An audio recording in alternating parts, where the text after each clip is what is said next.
এখানে আপনারা যারা আছেন 100% আমি নিশ্চিত আপনারা সবাই আমাকে ভালোবাসেন। কত পার্সেন্ট নিশ্চিত? এর থেকে আরো বেশি আমি নিশ্চিত কেউ আমার অনুসরণ করেন না। এবার বুঝেন ভালোবাসা আর অনুসরণ ব্যবধানটা। যেমন যদি কেউ আমার অনুসরণ করতেন তাহলে তার টুপি আমার টুপির মতো হবে, তার রুমাল আমার রুমালের মতো হবে, তার জামাটা আমার জামার মতো হবে, অর্থাৎ সে আমার রঙে রঙিন হয়ে যাবে। তাহলে আপনার অন্তরে ভালোবাসা আছে কি নাই? অনুসরণ নাই, মোহাব্বত আছে, ইতাআত নাই। কিন্তু মোহাব্বত সফলতার চাবি নয়। সফলতার চাবির নাম ইতাআত, বাংলা অর্থ অনুসরণ।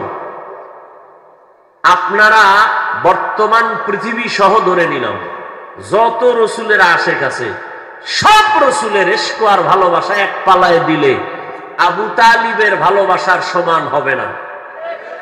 কথা ঠিক? কিন্তু আবু তালেব কি জান্নাতি?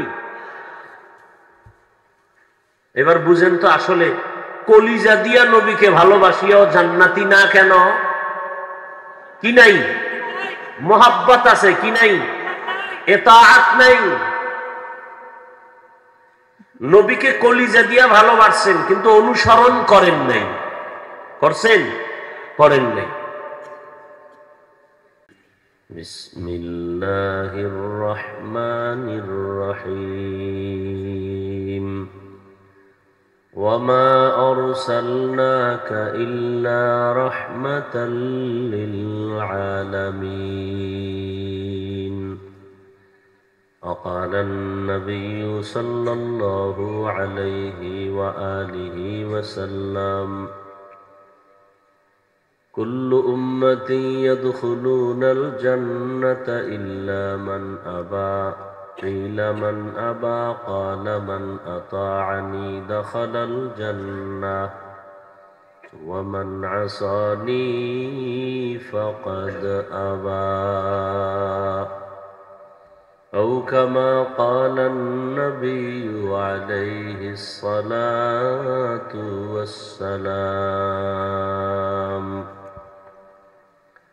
صدق الله مولانا العظيم وصدق رسوله النبي الأمي الكريم ونحن على ذلك من الشاهدين والشاكرين والذاكرين والحمد لله رب العالمين.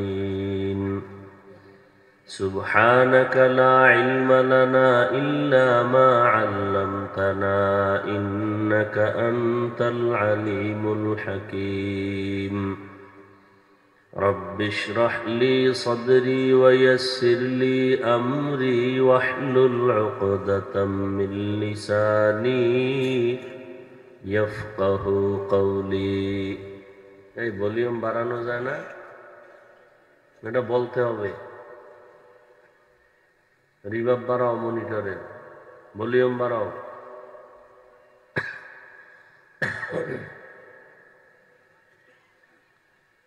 दुर्फेशानी ने तेरे कतरों को दरिया कर दिया,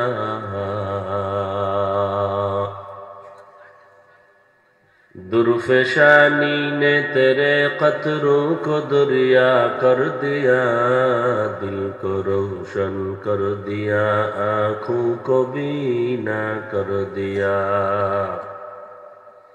दिल को रोशन कर दिया, आँखों को बीना कर दिया। हकीकत खुल जाएगी बवक़्ते इम्तिहा तेरे, हकीकत खुल जाएगी बवक़्ते इम्तिहा तेरे, के सुस्ती में या मेहनत में गुजारी ज़िंदगी तूने, कि सुस्ती में या मेहनत में गुजारी जिंदगी तूने। मोहम्मद ने आकर कुफर को मिटा मिटाया,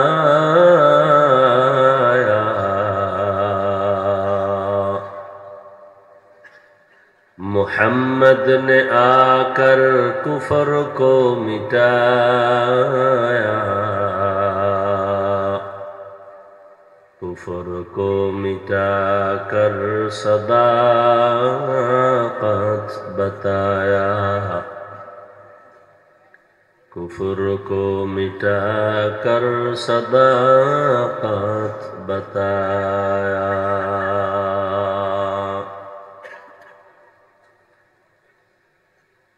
মারকাজুল কোরআন ওয়া সুন্নাহ কর্তৃক আয়োজিত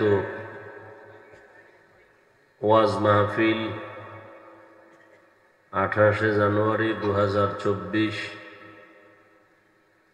মহতি এ মাহফিলে উপস্থিত মোহতারাম সম্মানিত সভাপতি আলহাজ মোহাম্মদ আব্দুল মজিদ সরকার সাহেব,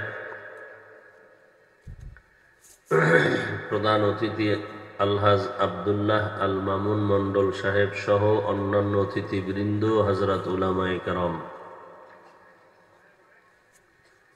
এলাকার বিভিন্ন স্থান থেকে আগত আল্লাহ পাকের আশিকিন, জাকিরিন, শাকিরিন, মুহিব্বিন, মুরব্বিয়ান আযম, কলিজার টুকরা আমার সমবয়সী যুবক বন্ধুগণ, স্নেহের ছোট ভাই, পর্দার আড়ালে সম্মানিতা মা ও বোনেরা, আল্লাহ পাকের দরবারে শুকর যে আল্লাহ পাক এই ফিতনার যুগে হাজারো লাখো মানুষের ভেতর থেকে বাছাই করে পৃথিবীর শ্রেষ্ঠ মজলিস, বেহেশতের বাগান, উলামায়ে কেরামদের মজলিস, গুনাহ মাফের মজলিসে আসা বসার তৌফিক দান করেছেন। নেয়ামতের শুকর আদায়ার্থে সকলেই পড়ি আলহামদুলিল্লাহ। দরুদ ও সালাম সৈয়দুল মুরসালিন রাহমাতুল লিল আলামিন, শফিউল মুজনিবিন, খাতামুন নবিয়্যিন, সৈয়দুস সাকলাইন, ইমামুল মুরসালিন, শফিউ আযম, রাসূল আকরাম, রাহমাতে আলম, নবিয়ুল আরব ওয়াল আজম, হাবিবে কিবরিয়া, আশরাফুল আম্বিয়া, সৈয়দুল আম্বিয়া, শফিউ মাহশর, সাকিয়ে কৌসর, আকায়ে নামদার, মদিনা का ताजदार, आफताब नबूवत, फ़ख्र मौजूदात, सय्यदुल मखलूक़ात, हज़रत मुहम्मदुर रसूलुल्लाह सल्लल्लाहु अलैहि व आलिहि वसल्लमेর উপর সর্বোপরি শুকর যাদের অক্লান্ত পরিশ্রমের মাধ্যমে আজ সুন্দর আয়োজন, সময় পরামর্শ অর্থ দিয়ে দোয়া করে উপস্থিত হয়ে মাইক, লাইট, প্যান্ডেলের ব্যবস্থাপনার মাধ্যমে সহযোগিতা যারা করেছেন, প্রত্যেককেই আল্লাহ পাক এ খিদমতের বরকতে দুনিয়াতে শান্তি, পরকালে চিরমুক্তির ব্যবস্থা করে দিন। দীর্ঘ সময় হযরত উলামায়ে কেরাম আলোচনা করেছেন, আপনারা শুনেছেন। উলামায়ে হযরতদের প্রত্যেকটা কথা সবাইকে সহি তরিকায় আমল করার তৌফিক দান করেন। উলামায়ে হযরতদের ইজ্জতকে আল্লাহ বেশি বেশি বাড়ায় দেন। ফেসবুকে লেখালেখির মাধ্যমে, মিডিয়ায় অপপ্রচারের মাধ্যমে যারা আলেমদের ইজ্জতকে ছোট করার ষড়যন্ত্র করে, আল্লাহ ওদের হেদায়াত দান করেন। আল্লাহ পাকের ইলম ও কুদরতে যদি হেদায়াতের দৌলত না থাকে, আল্লাহ কুদরতের দ্বারা ওদেরকে দমন করে দেন। আমি আপনাদের দোয়া নেওয়ার আশায় সংক্ষিপ্ত আলোচনার নিয়তে কোরআনে হাকিমের এক টুকরা আয়াতে কারিমা তিলাওয়াত করেছি। রসুল আরবি সাল্লাল্লাহু আলাইহি ওয়া আলিহি ওয়াসাল্লামের অসংখ্য অগণিত অমীয় বাণী হাদিস শরীফের মধ্য থেকে একটি হাদিস পড়েছি। আয়াত ও হাদিসের আলোকে ইখলাস ও রুহানিয়াতের সমন্বয়ে কিছু কথা বলার মতো, শুনবার মতো আল্লাহ আমাকে আপনাদের প্রত্যেককেই সহি নিয়তে, সহি তরিকায়, সহি কিছু কথা বলার ক্ষেত্রে, শুনবার ক্ষেত্রে আল্লাহ আমাদেরকে কবুল করেন। ওয়ামা আরসালনাকা ইল্লা রাহমাতাল লিল আলামিন। আল্লাহ বলেন, হে রাসূল করিম সাল্লাল্লাহু আলাইহি ওয়া আলিহি ওয়াসাল্লাম, আমি আপনাকে প্রেরণ করি নাই, হ্যাঁ করেছি জগৎসমূহের রহমত হিসেবে। নবীজি বলেন, কুল্লু উম্মতি ইয়াদখুলুনাল জান্নাতা ইল্লা মান আবা, প্রত্যেকটা উম্মত জান্নাতে যাবে, কিন্তু যারা আমি মুহাম্মদকে মানে না তারা ব্যতীত। কিলা মান আবা, সাহাবায়ে কেরাম বললেন, হে আল্লাহর রাসূল, কে আপনাকে মানে না? নবীজি বললেন, মান আতাআনি দাখালাল জান্নাহ ওয়া মান আসানি ফাকাদ আবা, যারা আমার ইতাআত করে, অনুসরণ করে তারা জান্নাতি, যারা আমার ইতাআত নয় বরং বিরোধিতা করে, তারা আমাকে অস্বীকার করে, মানে না, এজন্য তারা জাহান্নামী।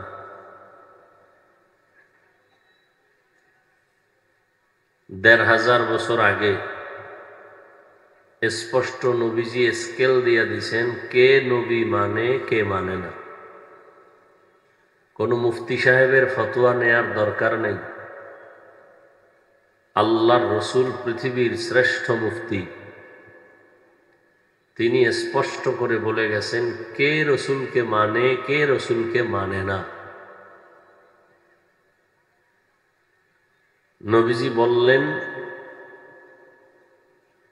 আমার অনুসরণ যারা করে তারা আমাকে মানে, জান্নাতে যাবে। আর যারা আমার অনুসরণ করে না, এটা বলেন নাই, কিন্তু বলছেন যারা বিরোধিতা করে। কি করে? দেখেন, যারা নবীজির অনুসরণ করে তারা জান্নাতে যাবে, যারা অনুসরণ করে না তারা জাহান্নামে যাবে। কথাটা এভাবেই বুঝায়, কিন্তু আল্লাহ রসুল অনুসরণ করে না বলেননি। যারা অনুসরণ করে তারা জান্নাতে যাবে, আর যারা বিরোধিতা করে তারা জাহান্নামে যাবে। কিছু বুঝার ব্যাপার। এইদিকে এত কথা হয় কেন ভাই? আর আপনাদের লোক নাই, স্টেজের পিছনে আওয়াজ হয় কেন?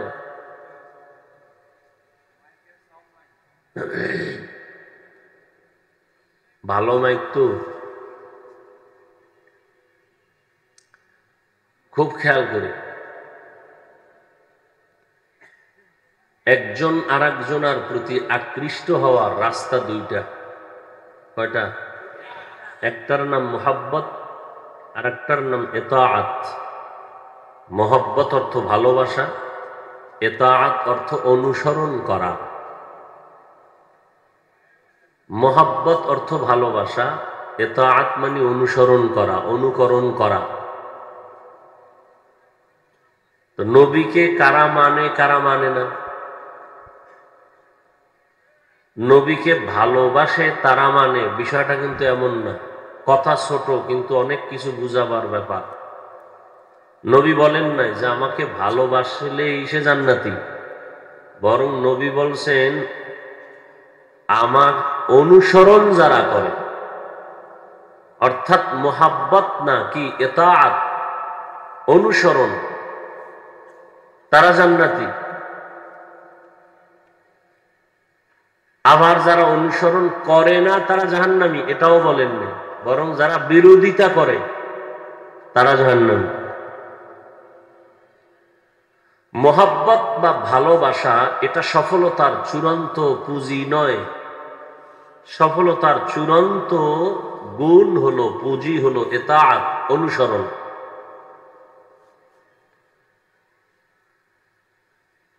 ভালোবাসা দূরের থেকেও হয়, অদৃশ্যের থেকেও হয়, না দেখেও হয়। বখেলাফ ইতাআত দূরের থেকে হয় ঠিক, কিন্তু না দেখে হয় না। এবার বুঝেন অনুসরণ কি। যে যার অনুসরণ করবেন সে তার রঙে রঙিন হয়ে যাবেন।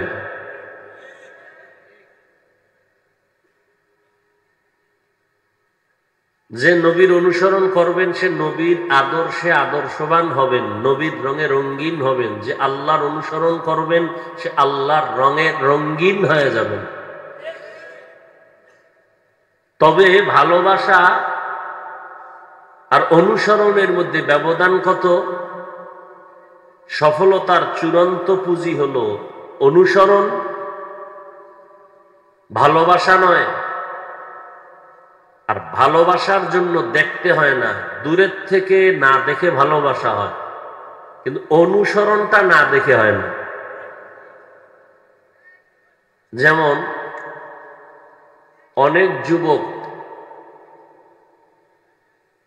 চুলগুলো আঁকা বাঁকা কেটে রাখছে, চিল্লাইবেন না। এটা কি হাসি তামাশার প্যান্ডেল না কান্নার প্যান্ডেল? হাসলেন কেন? কি আমি হাসির কিছু বলছি? তো হাসলেন কেন? কেন হাসছেন? এই বিষয়ে রাসূল ১৫০০ বছর আগে বলে গেছেন, লা ঈমানা লিমান লা হায়া আলা, যাদের লজ্জা নাই ওদের ঈমান নাই। আর যার লজ্জা নাই ওর কাছে লুঙ্গি পরা আর ল্যাংটা থাকা সমান মনে হয়, ওর কাছে কান্না করা হাসি দেওয়া সমান মনে হয়।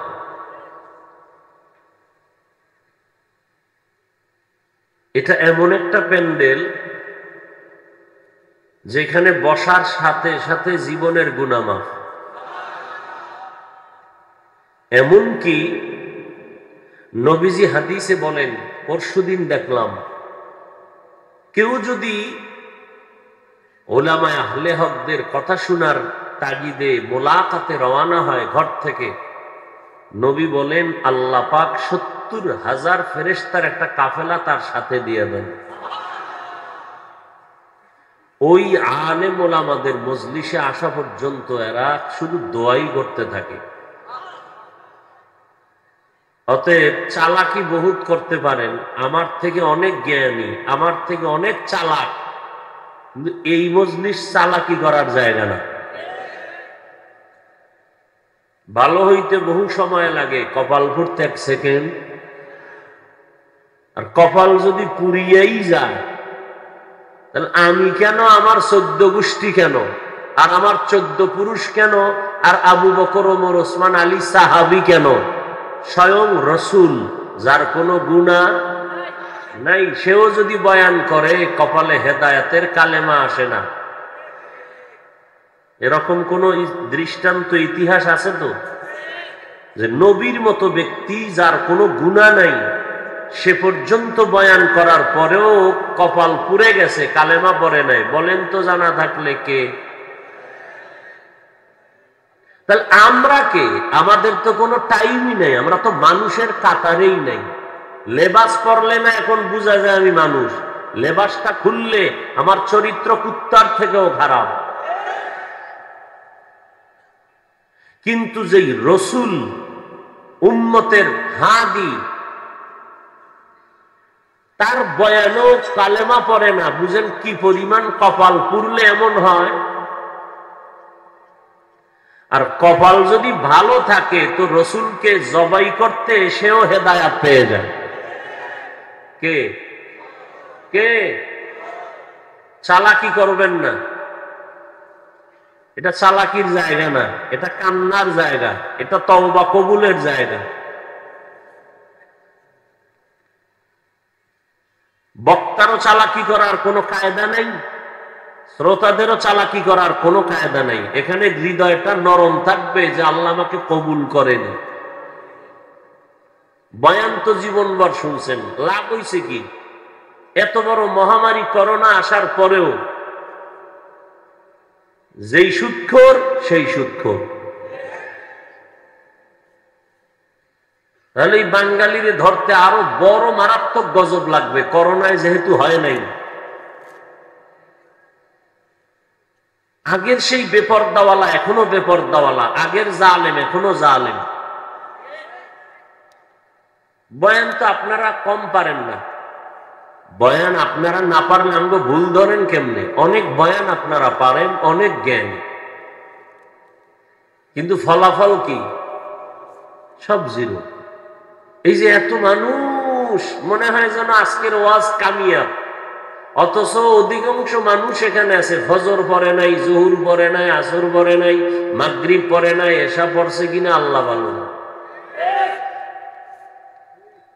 বাইরে গিয়ে তো চাপাবাজি করবেন, সর্বনাশ। চমৎকার বয়ান, মোনাজাতে কান শুনি, বাফে কান দেন, আমি কেন মুখি। অথচ কান্নার প্যান্ডেল এটা, কান্নার চিন্তাই নাই। কপাল এত পরিমাণ পুড়ছে, নিজেও কাঁদে না, কেউ কাঁদলে তা পছন্দ করে না। আল্লাহ হেদায়েত দান করুন। তাহলে যুবককে জিজ্ঞাসা করলাম, চুলগুলো আঁকা বাঁকা কেন? বলে, হুজুর আমি একজনের অনুসরণ করি। আচ্ছা, কার অনুসরণ করো? বলে, বিদেশি এক খেলোয়াড়। তুমি তাকে দেখেছো, তার সাথে মোলাকাত হয়েছে? বলে, হয় নাই। তুমি চিনো? চিনি না। সে তোমাকে চিনে? বলে, আমাকে চিনবে দূরের কথা, আমার দেশের নামই জানে না। তা অনুসরণ করতে হলে তো দেখতে হয়, শর্ত। না দেখে অনুসরণ করা যায় না। হ্যাঁ দেখেছি, ডাইরেক্ট নয়। কেমনে? ইনডাইরেক্ট তাকে দেখেছি, ছবির মাধ্যমে, ভিডিওর মাধ্যমে। তাহলে কি বুঝলাম? না দেখে অনুসরণ হয় না। তাহলে স্পষ্ট, নবীকে কে মানে? যে নবীর অনুসরণ করে। নবীকে কে মানে না? গেলেন, উলিয়ে গেছেন 5 মিনিটে। আমি কিন্তু বারবার এটাকে রিপিট করছি, যে নবীর অনুসরণ করে সে জান্নাতি। কিন্তু এর বিপরীতে কথা আসে, যে নবীর অনুসরণ করে না সে জাহান্নামী। কিন্তু নবী একথা কিন্তু বলেন নাই যে অনুসরণ করে না সে জাহান্নামী, বলেন নাই। কি বলছেন? যে বিরোধিতা করে। ওমান আসানি। আচ্ছা, এখান থেকে কি বুঝার আছে? মারাত্মক একটা পয়েন্ট বুঝার আছে। কি বুঝার আছে খেয়াল করেন।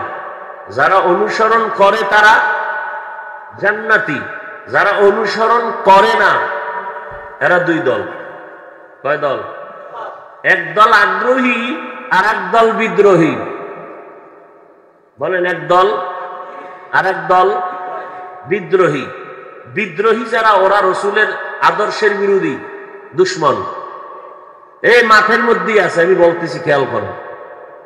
যারা রসুলের অনুসরণ না করার দল, এরা কয়টা? এক দল আগ্রহী আর এক দল বিদ্রোহী। যেমন, এই যুবক টুপি পরো না কেন? তো এক যুবক কয়, হুজুর টুপি পরা দরকার, নবীর সুন্নত, চেষ্টা করি, পারি না, দোয়া করবেন। আরো চেষ্টা করব।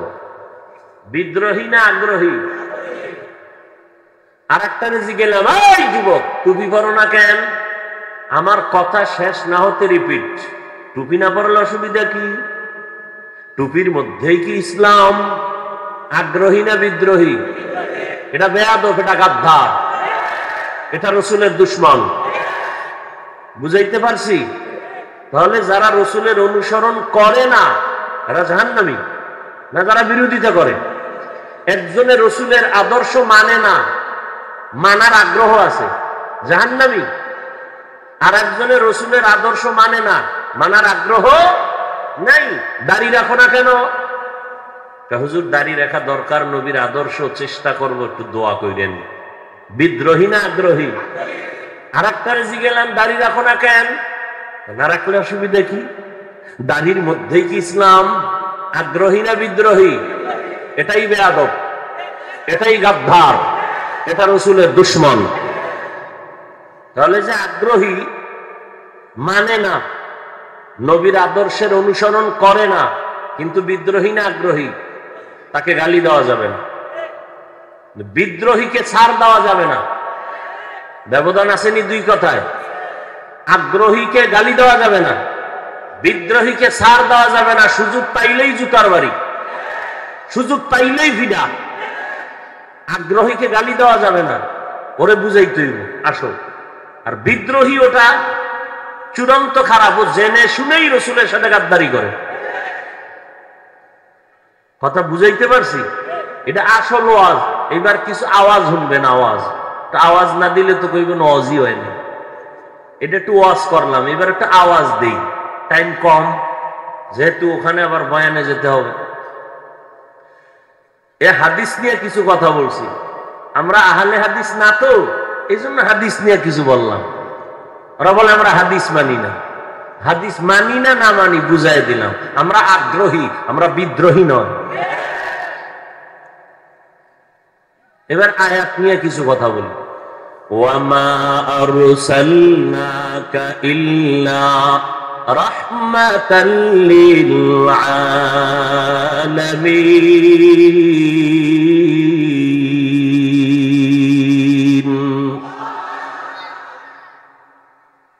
নবীরে কে মানে কে মানে না এটার বুঝার জন্য কি মুফতি সাহেব লাগবে? মোটামুটি বুঝাইতে পারছি তো? আল্লাহ আমাদের সবাইকে রসুলের সুন্নত আদর্শের অনুসরণের তৌফিক দান করেন। যুবকদেরকে একটু প্রশ্ন করেই ফেলি এক মিনিটে। যুবকেরা বলো তো, আমার রসুলের থেকে দামি কোন মুফতি, কোন মুহাদ্দিস, কোন মুফাসসির, কোন মুবাল্লিগ, কোন মুজাহিদ, কোন দার্শনিক, কোন কলামিস্ট, কোন বৈজ্ঞানিক পৃথিবীতে ছিল? তাল মিলাইও না, বুঝা শুনে কইও। এখন আছে, ভবিষ্যতে আসবেন, সবাই একমত? তাহলে আমার নবী সৃষ্টির শ্রেষ্ঠ, সবাই একমত। নাম্বার 2, নবীজির আদর্শ সুন্নতের বাহিরে আর কারো কাছে কি আরো সুন্দর আদর্শ আছে? নাই, সবাই একমত। তাহলে নবীর আদর্শই কি শ্রেষ্ঠ, কথা ঠিক?